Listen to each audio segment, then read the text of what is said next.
Hello, so this is a game where White clearly overestimated his position after making a lot of positional mistakes regarding piece exchanges and looking for a plan. So let's take a look. So first, Black played the Beards, I guess, on 1d6. White took the center, principally, knight f3, e5. So what Black is doing here is called the Black Lion, and usually they continue with c6, queen c6, bishop e7, castle, rook e8, bishop f8, stuff like this. It is a very passive system, of course, but it's quite systematic and it's easy to play, but of course it's not very principled. In general, I wouldn't suggest playing like this. Now, bishop g5 was played, and this is the start of a wrong path for white. So bishop g5 creates a pin, but before creating any pin, we have to actually think about whether the pin is good or bad, as not all pins are good. So to answer this question, it's good to ask, how am I going to use this pin? And also, is this pin inconvenient for my opponent? So we can answer the second question quite easily. It's not inconvenient. There is nothing this knight was doing anyway. He will play bishop e7 anyway to get rid of this pin. And also, how will white use this pin? Again, there is no way to use this pin. Knight d5 isn't really doing anything as this square is very well defended. And also now h6 was played. So objectively white should just go back, I believe. So here white how usually play continues is bishop c4, castles. For example, c6, a4 is a nice move to stop this expansion. Something like a5, castling, rook e1.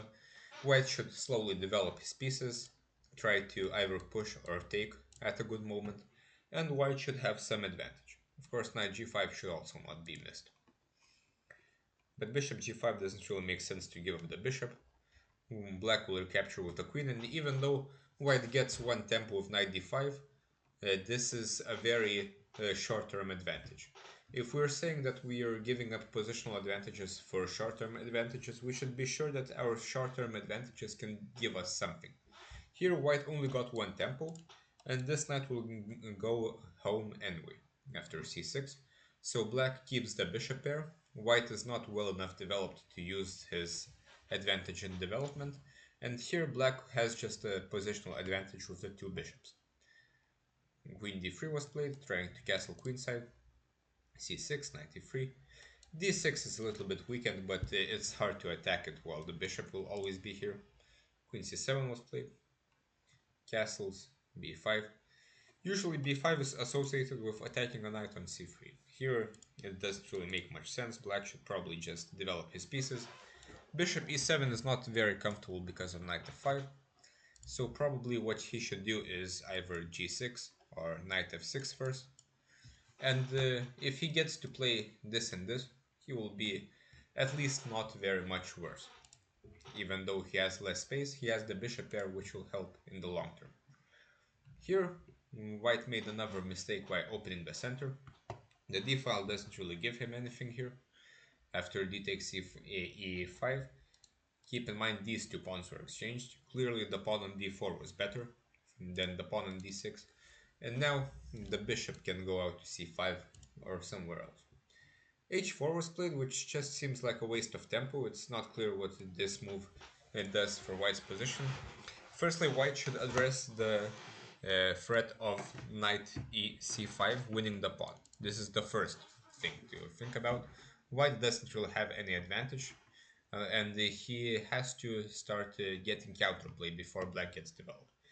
Knight f5 is a nice move, threatening knight d6 to take away the bishop pair, and also not allowing him to develop. For example, bishop e7 can be played, g3 to put the bishop on h3, as it doesn't really have any other diagonals, and white can claim some kind of advantage. For example, here, after exchanging everything, king e7, rook d2.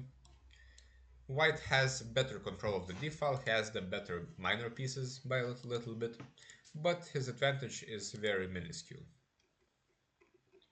So in reality, after h4, this is just a waste of tempi. Such moves can only be played if they have some kind of point to them. Here, The only point might be g4, g5, but that doesn't really threaten anything as the king is here and not here. And also, h4, h5 looks like some positional gain, but it's very small. So, of course, knight c5 was played.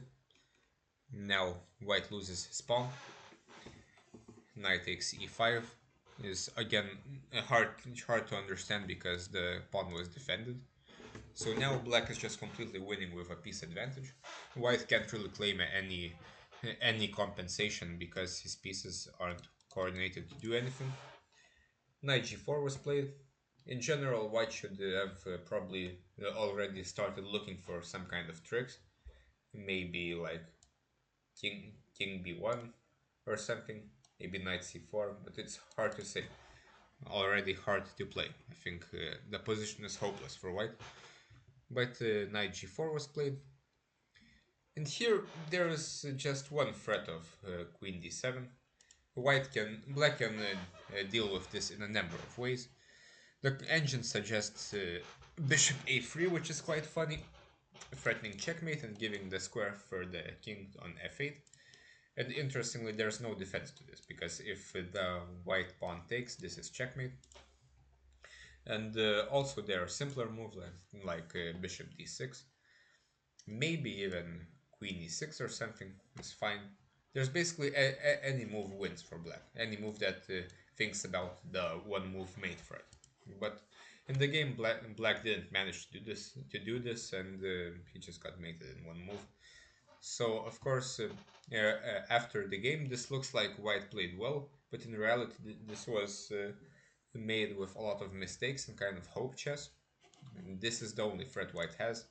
And again, after any move, white is out of steam, basically. Rook e1 doesn't really do much because knight f2 is a move, knight f6 is a move, f5 is the simplest probably, though this at least gives some hope. So this was not a very good game by either side. Here, white shouldn't be so happy about his short-term gains because he cannot make them into anything tangible. He doesn't really have any attack.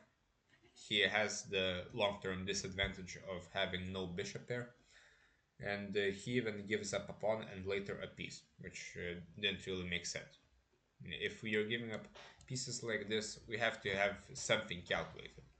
Here, it's quite easy to see that at the minimum black has this check, after which the knight has to go back, or at maximum he can just exchange pieces and start his counterattack, after which white can basically resign already.